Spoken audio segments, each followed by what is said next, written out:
وہ بھی کہاں ہے, اس میں بھی صلاۃ تراویح لکھا ہوا ہے, لیکن کہاں پہ لکھا ہوا ہے, وہ سائٹ میں, یعنی پیج کے جو ہے ایک طرف سائڈ میں کنارے لکھا ہوا اور نون لگا کے لکھا ہوا ہے, یعنی کسی نسخے میں یہ لکھا ہوا صلاۃ تراویح. باقی جو عرب سے صحیح بخاری چھپی ہے اس کو آپ دیکھیں گے تو اس میں صاف لکھا ہوا کتاب صلاۃ تراویح. تو امام بخاری رحم اللہ کا یہ چیپٹر قائم کرنا صلاۃ تراویح اور اس کے اندر اس روایت کو لانا, گویا کہ امام بخاری رحم اللہ کا بھی یہی فہم ہے کہ وہ جو نماز ہے رمضان کی وہ وہی نماز جو ہے تراویح ہے. بلکہ اب جب پوچھا گیا اما عائشہ رضی اللہ تعالی عنہا سے کہ رمضان میں اللہ کے نبی صلی اللہ علیہ وسلم کی نماز کیسی ہوتی تھی, تو اما عائشہ رضی اللہ عنہ کا جو یہ جواب ہے, چاہے رمضان ہو چاہے غیر رمضان, مطلب یہ ہے کہ اس میں بھی رکعت وہی تھی. یعنی اما عائشہ رضی اللہ تعالی عنہ کا یہ فرمانا کہ جو غیر رمضان میں جو تعداد تھی وہی تعداد رمضان میں بھی ہے, اس بات کی دلیل ہے کہ غیر رمضان کی جو تہجد ہے اور رمضان کی جو تراویح دونوں ایک ہی ہے, وہ دونوں ایک ہی ہے. ورنہ اما عائشہ رضی اللہ تعالیٰ عنہ یہ صراحت کرتی کہ رمضان میں آپ تراویح الگ سے پڑھتے تھے, تہجد الگ سے پڑھتے تھے, لیکن اما عائشہ رضی اللہ تعالیٰ عنہ نے ایسی کوئی صراحت نہیں کی, بلکہ یہ کہا کہ چاہے غیر رمضان میں جو آپ پڑھتے تھے وہی رمضان میں سیم وہی تعداد ہوتی تھی, اس میں کوئی جو ہے تبدیلی نہیں ہوتی تھی, تعداد کے بارے میں وہی معاملہ تھا. اس لیے یہ مفتی صاحب جو کہہ رہے ہیں سینس کی بات کر رہے ہیں, تو یہ امام بخاری سے زیادہ ان کا سینس ہے. ہاں, امام بخاری کے بارے میں آپ کو پتا ہے ابن حجر رحم اللہ نے تقریب التہذیب میں کیا لکھا ہے, انہوں نے لکھا ہے کہ امام الدنیا فی فقہ الحدیث, کہ فقہ الحدیث میں پوری دنیا کے امام ہیں.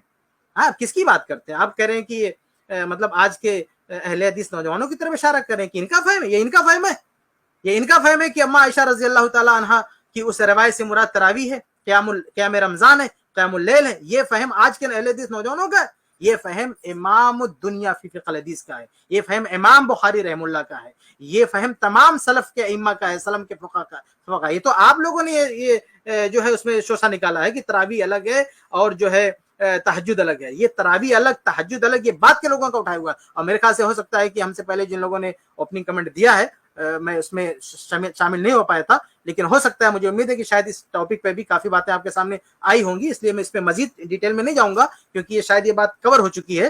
میں آگے بڑھتا ہوں, آگے دیکھتے ہیں مفتی صاحب کیا کہتے ہیں. اتنے بڑے بڑے مجتہدین کی تقلید چھوڑ کے میں لوگوں سے ایک بات کہتا ہوں, لوگوں سے کہتا ہوں ایک قرآن و حدیث وہ ہے جو ابو حنیفہ, شافعی, مالک اور احمد بن حنبل نے سمجھا, اور ایک قرآن و حدیث وہ ہے جو 15ویں صدی کے مولوی سمجھ رہے ہیں. کس کی فہم زیادہ صحیح ہوگی بولو بھائی. ایک قرآن وہ ہے جو انجینئر بیان کر رہا ہے حدیث, ایک حدیث کی تفصیل وہ ہے جو امام مالک بیان کر رہے ہیں, ابو حنیفہ بیان کر رہے ہیں جن کی 80 ہجری میں پیدائش ہوئی ہے, تابعین میں سے ہیں, جو امام شافعی بیان کر رہے ہیں.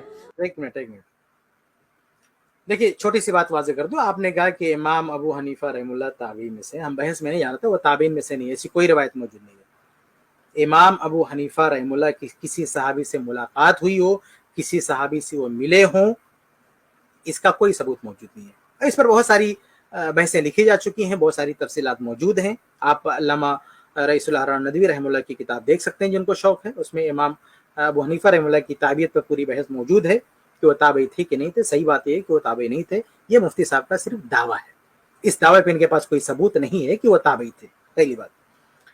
دوسری بات, بلکہ ائمہ اربعہ میں سے کوئی بھی تابعی نہیں ہے, نہ امام ابو حنیفہ رحم اللہ, نہ امام مالک رحم اللہ, نہ امام شافعی رحم اللہ, نہ امام احمد بن حنبل رحم اللہ. ائمہ اربعہ میں سے کوئی بھی امام تابعی نہیں ہے. اب مفتی صاحب نے یہاں پہ جو اصل بات کہی ہے وہ یہ کہ آپ کس کا فہم لیں گے, وہ 1400 سال کے بعد کسی کا فہم لیں گے, یا جو پرانے ائمہ نے جو پرانے ائمہ کا جو فہم ہے وہ لیں گے. ارے بھائی, آپ کو پتا ہے کہ ہم لوگ اپنے آپ کو کیا کہتے ہیں؟ ہم لوگ اپنے آپ کو سلفی بھی کہتے ہیں. سلفی کا مطلب کیا ہوتا ہے پتا ہے؟ سلفی کا مطلب کیا ہوتا ہے؟ سلفی کا مطلب فہم سلف کے پابند. یہ جو آپ کہہ رہے ہو نا, یہ تو بات کہ آپ ائمہ اربعہ کی بات کر رہے ہو. ارے ہم تو کہتے ہیں صحابہ کا فہم ملتا ہے تو سب سے مقدم کرنا ہے. آپ 1400 سال کے بعد آپ کہہ رہے ہو کہ آپ یہ تاثر دے رہے ہو عوام کو کہ یہ لوگ کسی اہل حدیث کے فہم پہ چلتے ہیں یا کسی انجینئر کے فہم پہ چلتے ہیں. نہیں, اہل حدیث یہ ہو سکتا ہے کوئی جو اہل حدیث سے تعلق نہ رکھتا ہو, اس کا یہ مسلک ہو, اس کا یہ منہج ہو, جو کسی آج کے لوگوں کے فہم پہ چلتا ہے. لیکن ہمارا جو منہج ہے, ہمارا جو مسلک ہے, ہمارا جو ماننا ہے, ہماری جو آئیڈیالوجی ہے وہ یہ فہم سلف, اتباع الدلیل بے فہم سلف. ہم دلیل کی پیروی کرتے ہیں سلف کے فہم کے مطابق. ہم ائمہ اربعہ کی بات بھی چھوڑ دیں گے, چاروں ائمہ کا کسی مسئلے پہ اتفاق بھی ہو تو بھی چھوڑ دیں گے, اگر صحابہ رضی اللہ عنہم کا